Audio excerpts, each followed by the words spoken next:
엄마도 없는 집안 딸이 감히 우리 집안 며느리라고요?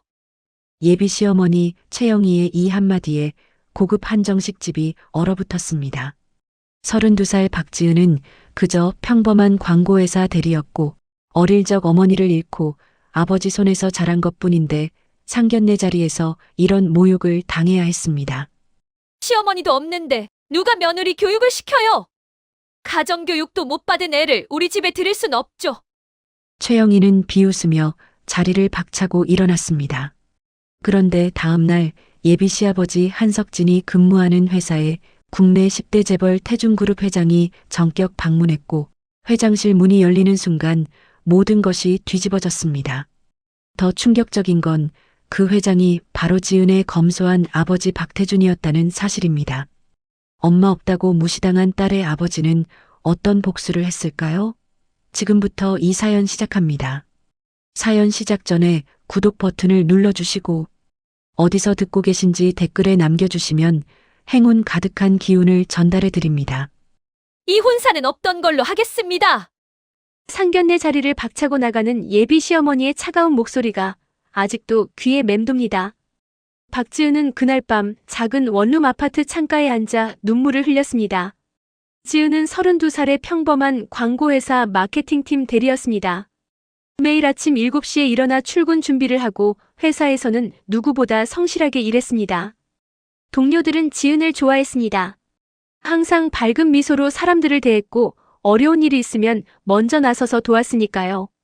하지만 지은에게는 남들과 다른 점이 하나 있었습니다. 바로 어머니가 안 계신다는 것이었습니다. 지은이 6살 때 어머니는 교통사고로 세상을 떠나셨습니다. 그 뒤로 지은은 아버지 박태준과 단둘이 살아왔습니다. 아버지는 작은 공장을 운영하시는 분이었습니다. 겉으로 보기엔 평범한 중소기업 사장님이셨죠. 늘 검소한 옷을 입으시고 화려한 것과는 거리가 멀었습니다. 지은도 그런 아버지를 닮아 검소하게 자랐습니다. 지은아, 아침 먹고 가렴. 아버지는 매일 아침 지은을 위해 식사를 준비하셨습니다. 서투른 손길이었지만 그 안에는 아버지의 사랑이 가득 담겨 있었습니다. 지은은 그런 아버지가 고마웠고 존경했습니다. 회사 생활은 바빴지만 지은은 불평하지 않았습니다. 오히려 일하는 게 즐거웠습니다. 특히 최근 몇 달은 더욱 행복했습니다. 바로 한지훈을 만났기 때문입니다. 지훈은 같은 건물에 입주한 IT 회사 과장이었습니다.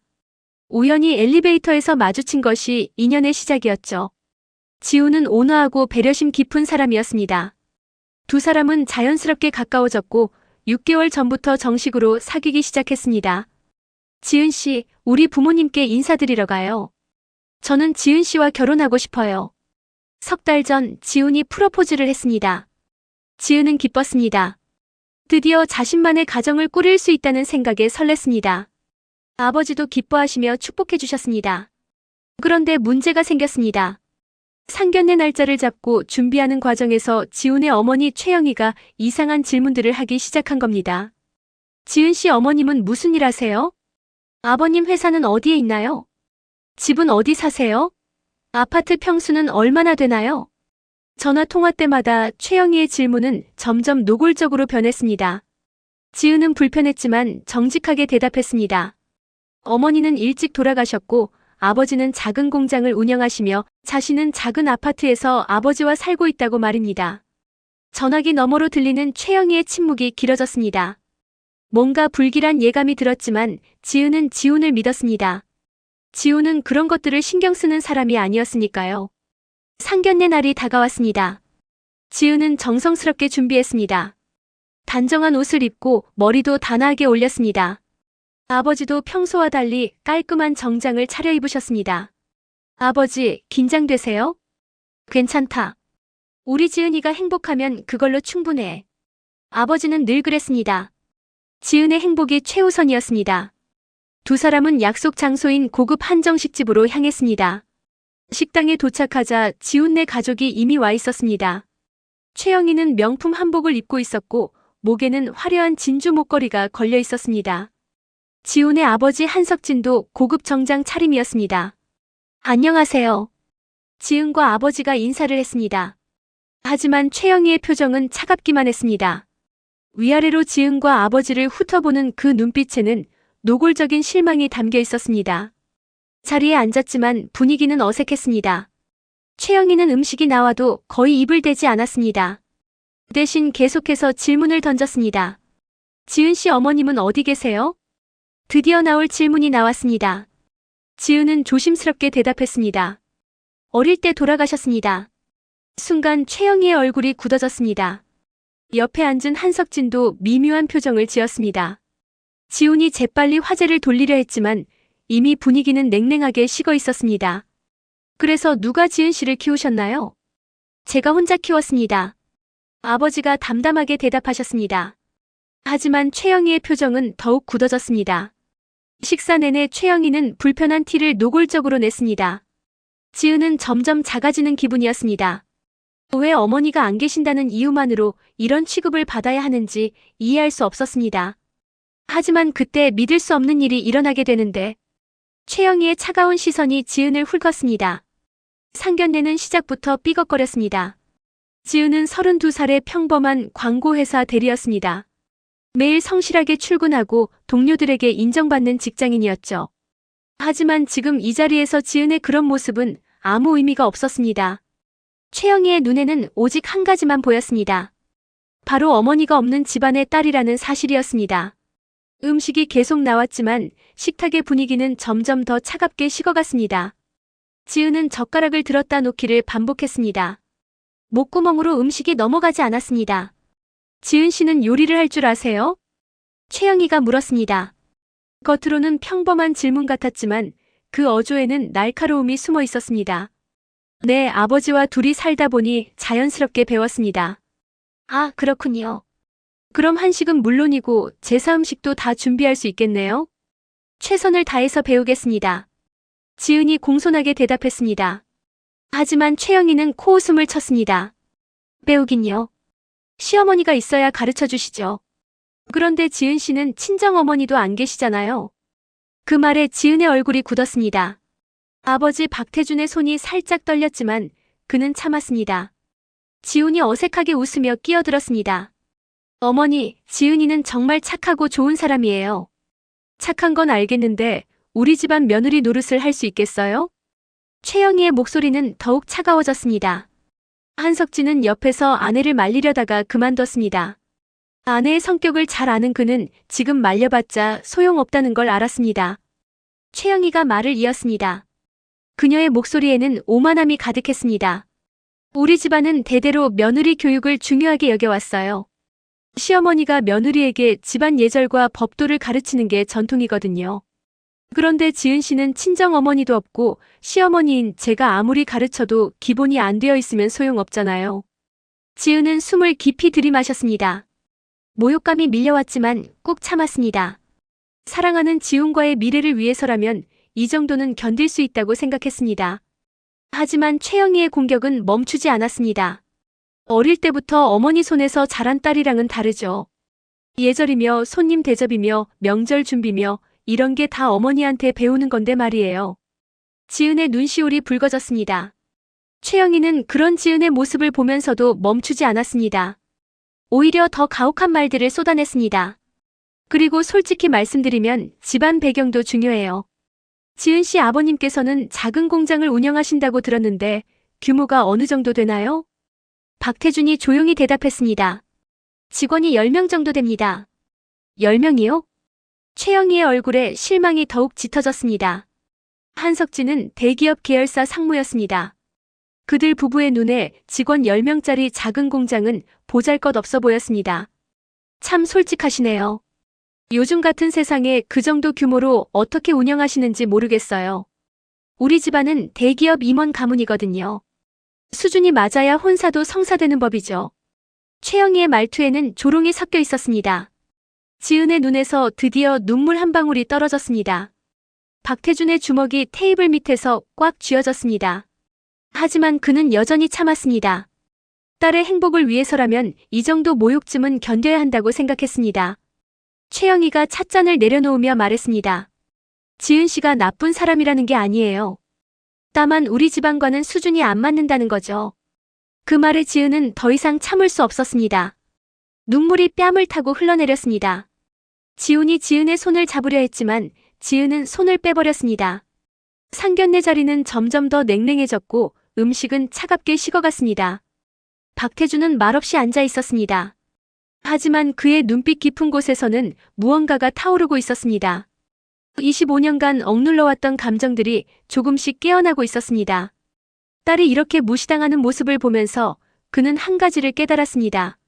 자신의 선택이 옳았는지에 대한 의문이 들기 시작했습니다. 최영희는 여전히 말을 이어갔습니다. 우리 지훈이는 좋은 집안, 제대로 된 배경을 가진 집안의 딸과 결혼해야 해요. 그 순간 최영희의 입에서 결정적인 한마디가 터져나오게 되는데 이혼사는 없던 걸로 하겠습니다. 최영희의 선언에 식탁이 얼어붙었습니다. 지은은 귀를 의심했습니다. 방금 뭐라고 했을까요? 혼사를 없던 걸로 한다고요? 지은의 입술이 파르르 떨렸습니다. 눈물이 멈추지 않고 흘러내렸습니다. 평생 이렇게 큰 모욕을 당한 적이 없었습니다. 어머니, 그게 무슨 말씀이세요? 지훈이 당황해서 물었습니다. 하지만 최영희는 단호했습니다. 이미 결정을 내린 얼굴이었습니다. 그녀의 눈빛에는 어떤 미련도 없었습니다. 내 말 못 들었니? 이혼사는 안 돼. 우리 지훈이는 제대로 된 집안의 딸과 결혼해야 한다고 했잖아. 최영희가 말을 이었습니다. 그녀의 목소리는 차갑고 단호했습니다. 시어머니도 없는 며느리는 버릇이 없어요. 우리 집안 전통을 따를 수 없을 거예요. 그리고 집안 배경도 너무 안 맞고요. 직원 10명짜리 공장이라니 말이 되나요? 지은은 숨을 제대로 쉴 수 없었습니다. 가슴이 답답했습니다. 어머니가 없다는 것, 가난한 집안 출신이라는 것, 그것이 사람의 가치를 결정하는 기준이 될 수 있단 말인가요? 지은은 평생 성실하게 살아왔습니다. 누구에게나 친절했고 최선을 다했습니다. 그런데 그 모든 것이 어머니가 없다는 이유 하나로 무시당하고 있었습니다. 어머니를 이해해주세요. 우리 입장도 생각해야죠. 최영희가 마치 자신이 피해자인 것처럼 말했습니다. 지은은 고개를 들어 지훈을 바라봤습니다. 지훈과 눈이 마주쳤습니다.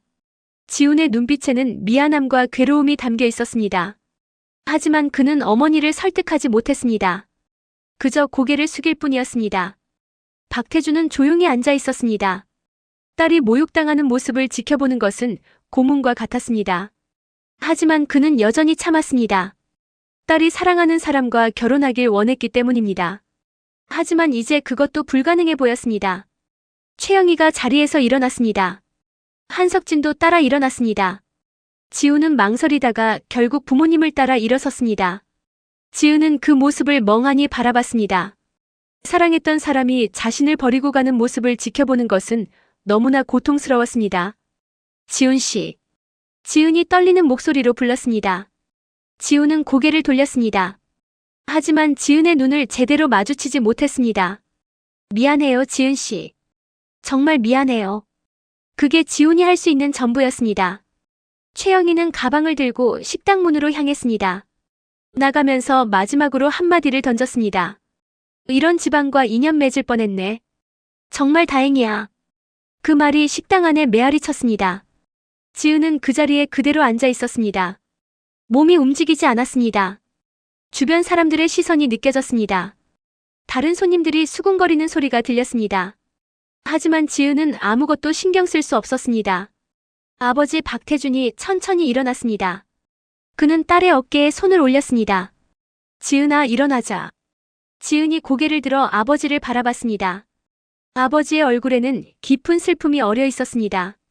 지은은 와락 아버지 품에 안겨 울음을 터뜨렸습니다. 박태준은 딸을 꼭 안아주었습니다. 딸의 흐느끼는 소리가 가슴을 찢었습니다. 식당을 나오는 길, 지은은 계속 울었습니다. 밖은 어두웠습니다. 차가운 바람이 불었습니다. 박태준은 말없이 딸의 등을 토닥였습니다. 25년간 평범하게 살아온 선택이 과연 옳았는지 의문이 들었습니다. 딸을 지켜주지 못한 자신이 한없이 무력하게 느껴졌습니다. 차를 타고 집으로 가는 동안 지은은 한마디도 하지 않았습니다. 그저 창밖을 바라보며 눈물만 흘렸습니다. 박태준도 말이 없었습니다. 하지만 그의 마음속에서는 무언가가 끓어오르고 있었습니다. 집에 도착했습니다. 지은은 방으로 들어가 문을 닫았습니다. 박태준은 거실에 혼자 남았습니다. 그는 창밖을 바라봤습니다. 서울의 야경이 펼쳐져 있었습니다. 저 도시 어딘가에 자신의 진짜 세계가 있었습니다. 박태준은 주먹을 꽉 쥐었습니다. 25년간 숨겨왔던 정체, 태준그룹 회장이라는 진실을 드러낼 때가 온 것 같았습니다. 더 이상 참을 수 없었습니다. 딸이 이렇게 무시당하는 걸 그냥 두고 볼 수는 없었습니다. 그날 밤 박태준은 잠들지 못했고 새벽에 중요한 결심을 하게 되는데 다음 날 아침 지은은 출근하지 못했습니다. 회사에 전화를 걸어 아프다고 말했습니다. 거짓말은 아니었습니다. 정말로 아팠으니까요. 마음이 너무 아팠습니다. 지은은 방에 누워 천장만 바라봤습니다. 눈물도 다 말라버렸습니다. 그저 멍하니 시간만 흘러갔습니다. 핸드폰이 울렸습니다. 지훈이었습니다.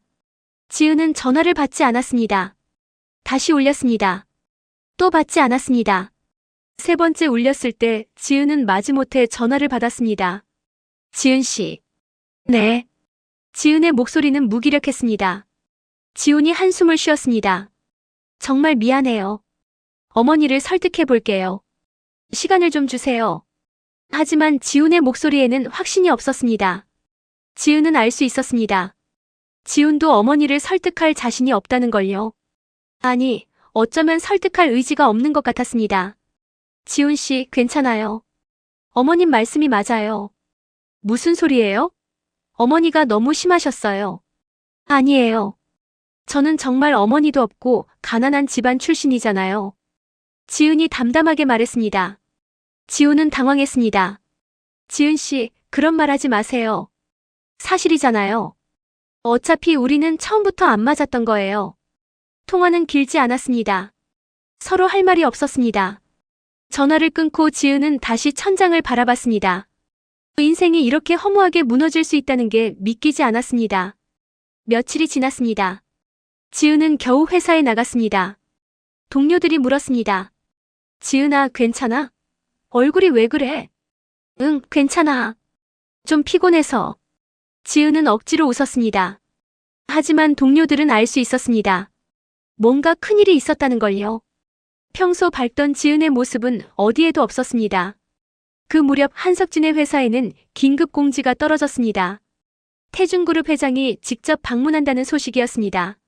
한석진이 근무하는 회사는 태준그룹의 계열사 중 하나였습니다. 회장이 직접 방문하는 일은 거의 없었기에 회사 전체가 술렁였습니다. 왜 갑자기 회장님이 오신대? 계약 문제인가? 아니면 구조조정? 임원들은 불안해했습니다. 한석진도 마찬가지였습니다. 상무인 그로서는 회장의 방문이 부담스러웠습니다. 그는 서둘러 회의 자료를 준비했습니다. 집에서는 최영희가 여유롭게 차를 마시고 있었습니다. 그녀는 만족스러웠습니다. 지은네 같은 집안과 인연을 끊었으니까요. 이미 다른 혼처를 알아보고 있었습니다. 한 대기업 회장의 딸이 마음에 들었습니다. 명문가 출신에 미국 유학까지 다녀온 완벽한 스펙이었습니다. 여보, 회사 일은 잘 돼가고 있어요? 최영희가 남편에게 전화했습니다. 한석진이 긴장된 목소리로 대답했습니다.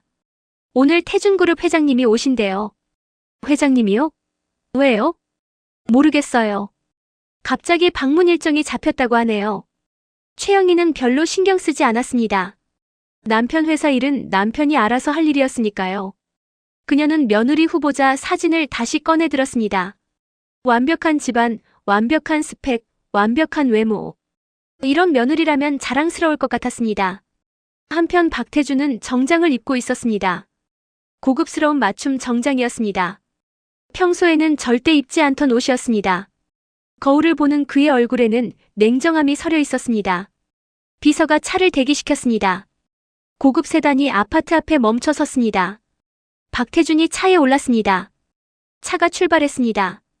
목적지는 한석진이 근무하는 회사였습니다. 회사에 도착하자 임원들이 로비에서 대기하고 있었습니다. 한석진도 그중 한 명이었습니다. 그는 긴장한 얼굴로 서 있었습니다. 태준그룹 회장을 직접 볼 기회는 흔치 않았으니까요. 엘리베이터 문이 열렸습니다. 정장을 입은 남자가 나타났습니다. 임원들이 허리를 숙여 인사했습니다. 한석진도 고개를 숙였습니다. 그러다 고개를 들어 회장의 얼굴을 봤습니다. 순간 한석진의 얼굴이 창백하게 변했습니다. 눈앞에 서 있는 사람은 다름 아닌 박태준이었습니다. 지난주 상견례에서 만났던 작은 공장을 운영한다던 그 평범한 아버지가 바로 태준그룹 회장이었던 것입니다. 한석진의 입이 바짝 말랐고 그 순간 박태준의 차가운 눈빛과 마주치게 되는데 저번에 한석진이 떨리는 목소리로 말했습니다. 하지만 박태준은 그를 쳐다보지도 않았습니다. 마치 처음 보는 사람처럼 무표정한 얼굴로 회의실로 향했습니다. 한석진은 식은땀이 등을 타고 흘러내렸습니다. 다리가 후들거렸습니다. 회의실에 들어서자 임원들이 자리에 앉았습니다. 박태준이 상석에 앉았습니다. 그의 존재감은 압도적이었습니다. 평소 작은 아파트에서 검소한 옷을 입고 있던 그 모습은 어디에도 없었습니다. 지금 이 자리에 있는 사람은 국내 10대 재벌 총수 태준그룹 회장 박태준이었습니다. 오늘 이 자리는 여러분께 중요한 사항을 전달하기 위해 마련했습니다. 박태준의 목소리는 차갑고 단호했습니다. 임원들은 긴장한 표정으로 그를 바라봤습니다. 한석진은 손이 떨려서 펜을 제대로 잡을 수조차 없었습니다. 우리 그룹은 협력사와의 관계에서 가장 중요하게 여기는 가치가 있습니다. 바로 존중과 인격입니다. 박태준이 말을 이었습니다.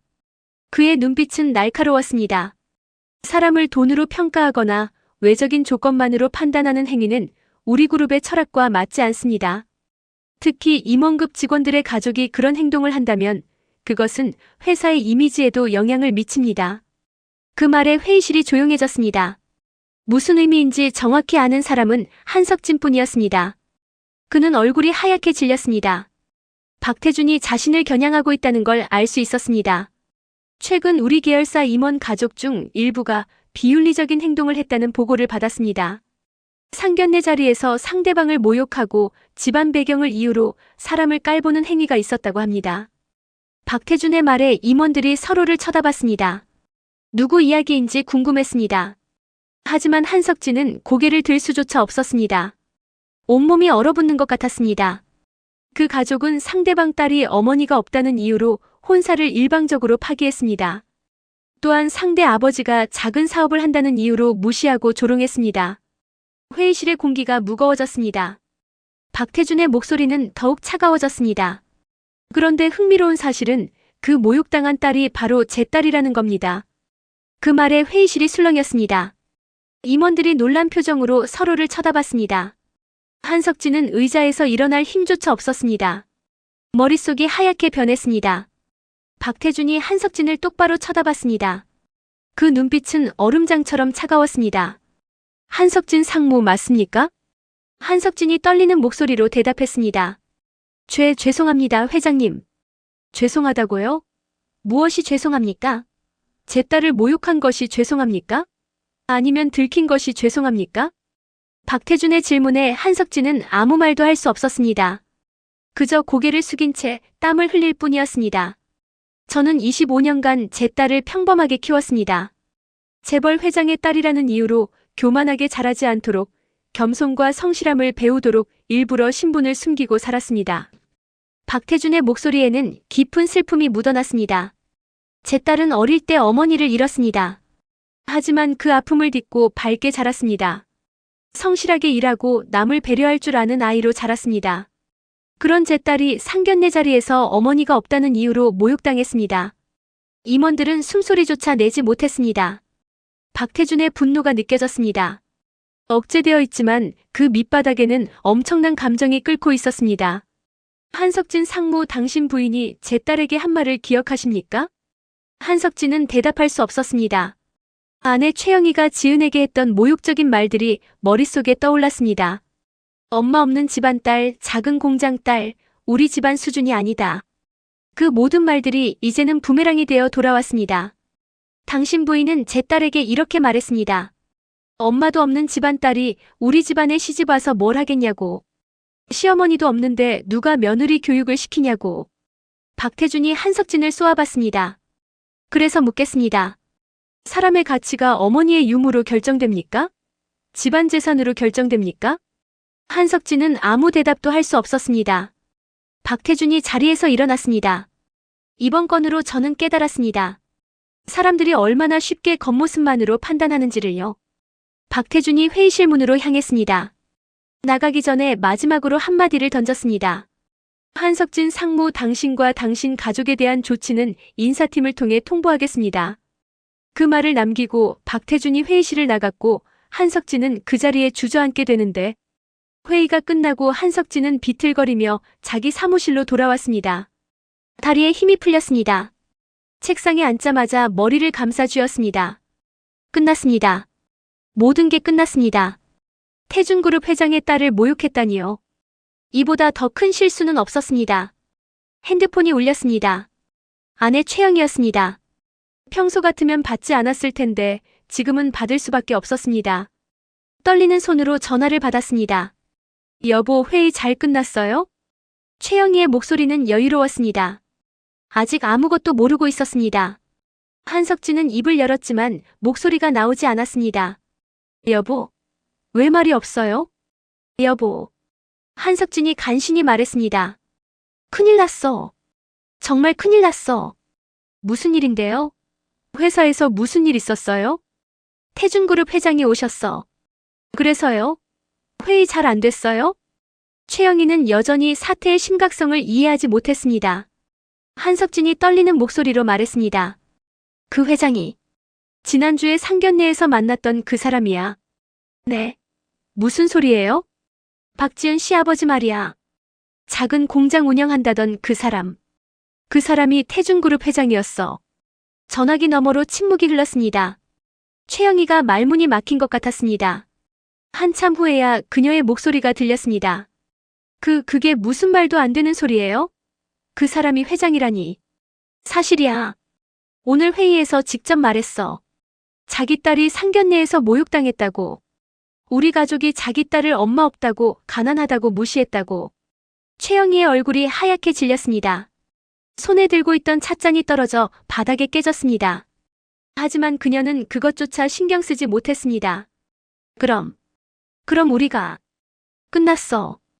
회장님이 인사 조치를 하겠다고 하셨어. 한석진의 목소리는 절망적이었습니다. 상무 자리는 물론이고 회사에서 쫓겨날 수도 있었습니다. 태준그룹 회장의 분노를 샀으니 업계에서 살아남기도 힘들 것 같았습니다. 최영희는 그제서야 자신이 무슨 일을 저질렀는지 깨달았습니다. 재벌 회장의 딸을 모욕했습니다.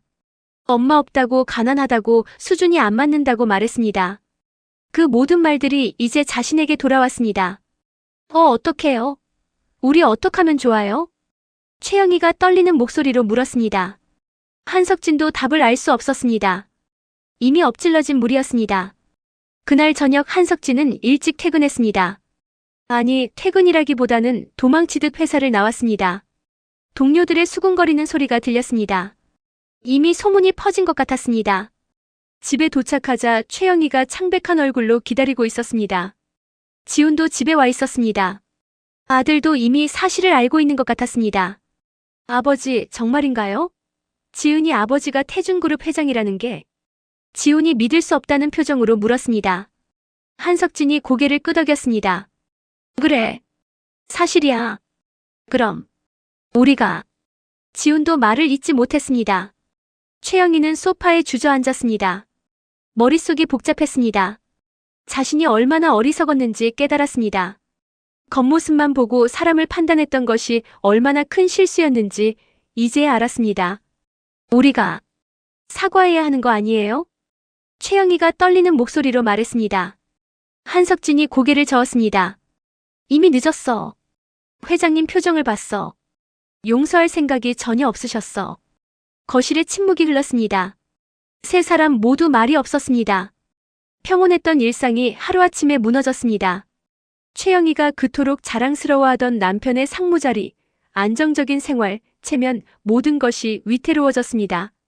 지훈은 핸드폰을 꺼냈습니다. 지은에게 전화를 걸어야 할 것 같았습니다. 하지만 무슨 말을 해야 할지 몰랐습니다. 미안하다고? 돌아와 달라고? 그런 말을 할 자격이 있을까요? 어머니가 너무 심하게 하셨어요. 지훈이 조심스럽게 말했습니다. 최영희가 아들을 쳐다봤습니다. 지금 내가 나를 탓하는 거니? 그게 아니라 지은이는 정말 좋은 사람이었어요. 어머니가 너무 겉모습만 보신 거예요. 최영희는 아무 말도 할 수 없었습니다. 아들의 말이 맞았습니다. 자신이 너무 속물적이었습니다. 돈과 지위, 집안 배경만 중요하게 여겼습니다. 정작 사람의 본질은 보지 못했습니다. 한석진이 한숨을 쉬었습니다. 이제 어떻게 하면 좋겠니? 최영희도 지훈도 대답하지 못했습니다. 방법이 없었습니다. 그때 최영희의 머릿속에 한 가지 생각이 떠올랐습니다. 우리가 직접 찾아가서 사과하면 안 될까요? 한석진이 고개를 저었습니다. 소용없을 거야. 회장님 표정을 봤어. 절대 용서하지 않으실 것 같았어. 하지만 최영희는 포기할 수 없었습니다. 이대로 무너질 수는 없었습니다.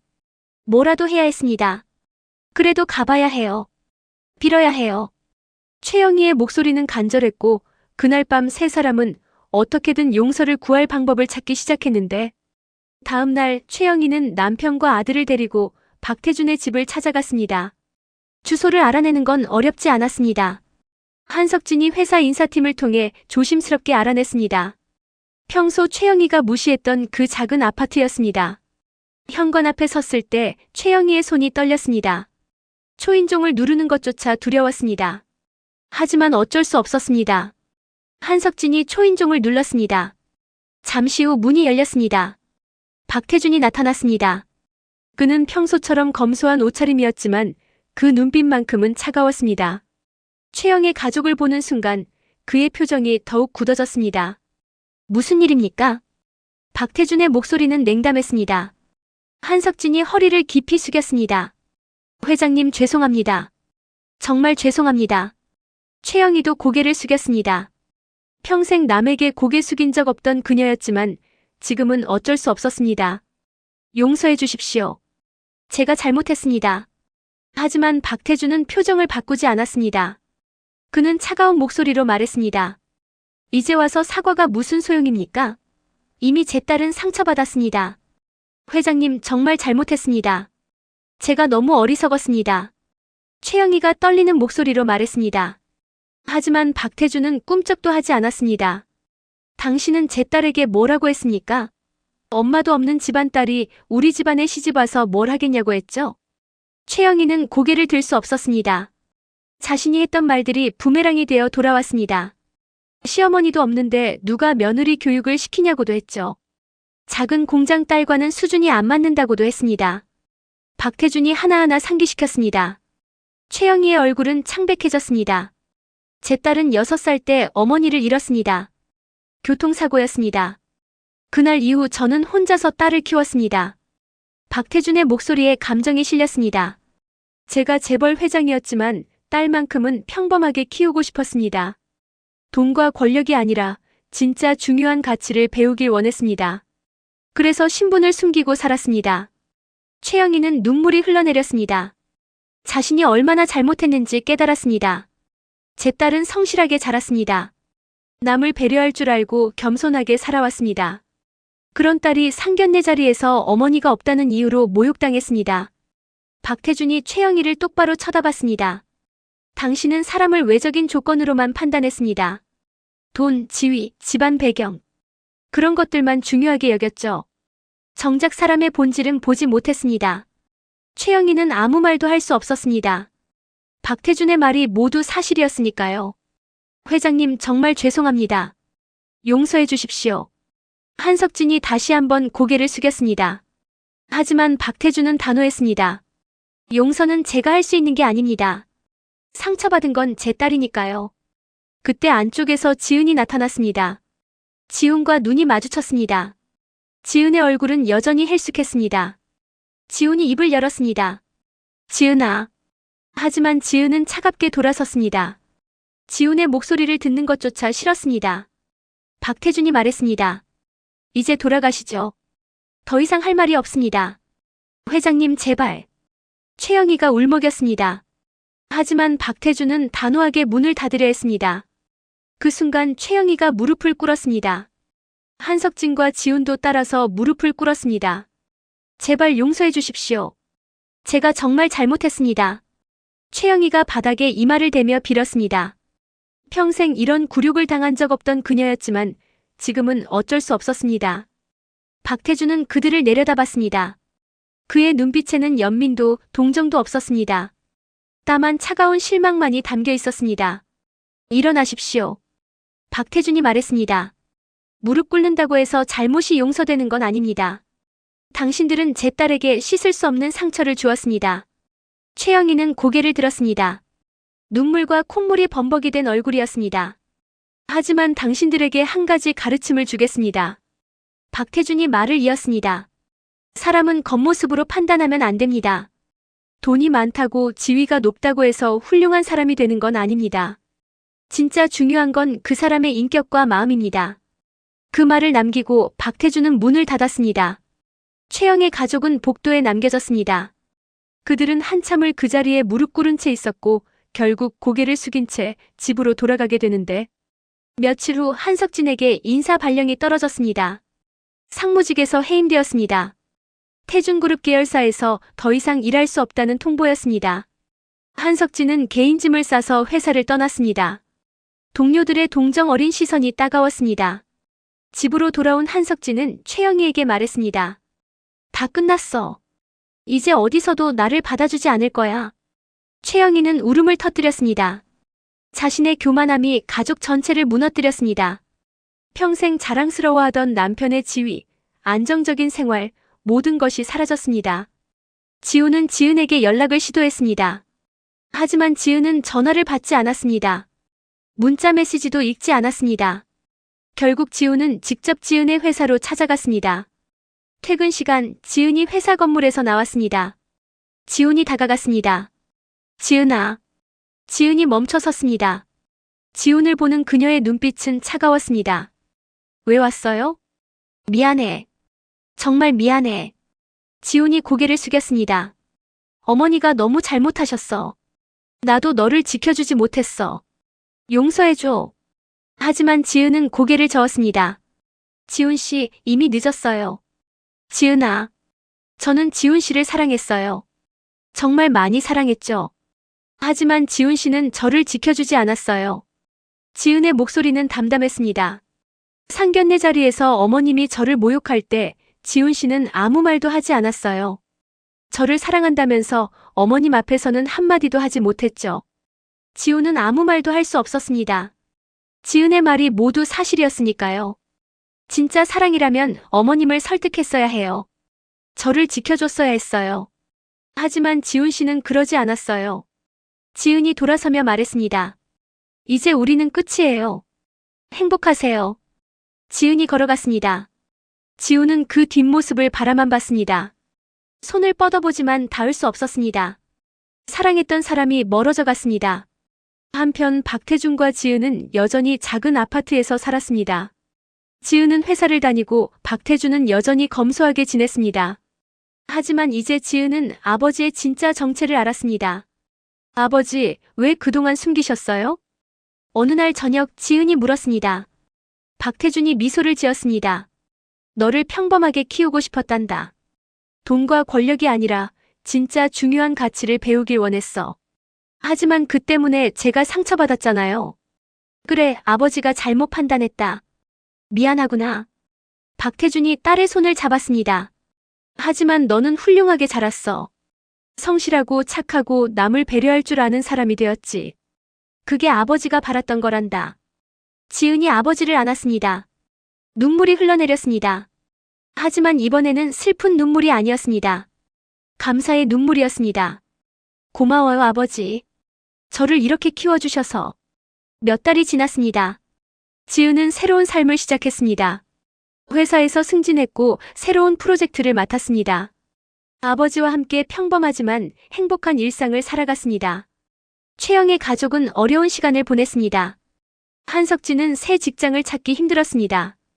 최영희는 자신의 잘못을 깊이 반성했습니다. 지우는 지은을 잊지 못했지만 다시는 연락하지 않았습니다. 어느 날 박태준이 지은에게 말했습니다. 지은아, 이제 내 진짜 삶을 살아라. 아버지가 누구든 어머니가 계시든 안 계시든 그런 건 중요하지 않아. 중요한 건 내가 어떤 사람인가야. 지은이 고개를 끄덕였습니다. 그녀는 이제 알았습니다.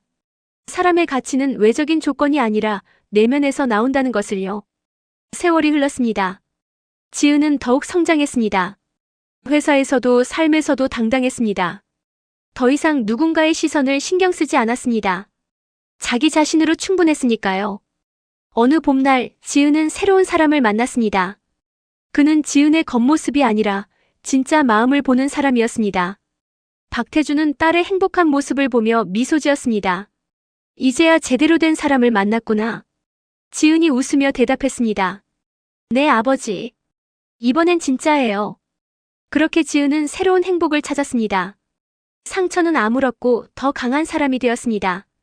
박태주는 딸의 그런 모습을 보며 자랑스러웠습니다. 결국 중요한 건 돈도, 지위도, 집안 배경도 아니었습니다. 진짜 중요한 건 그 사람의 마음이었습니다. 이 이야기는 우리에게 가르침을 줍니다. 사람을 겉모습으로 판단하지 말라는 것, 진짜 가치는 내면에 있다는 것, 그리고 교만함은 결국 자신을 무너뜨린다는 것을요. 여러분도 오늘 이 이야기를 통해 무언가를 느끼셨기를 바랍니다.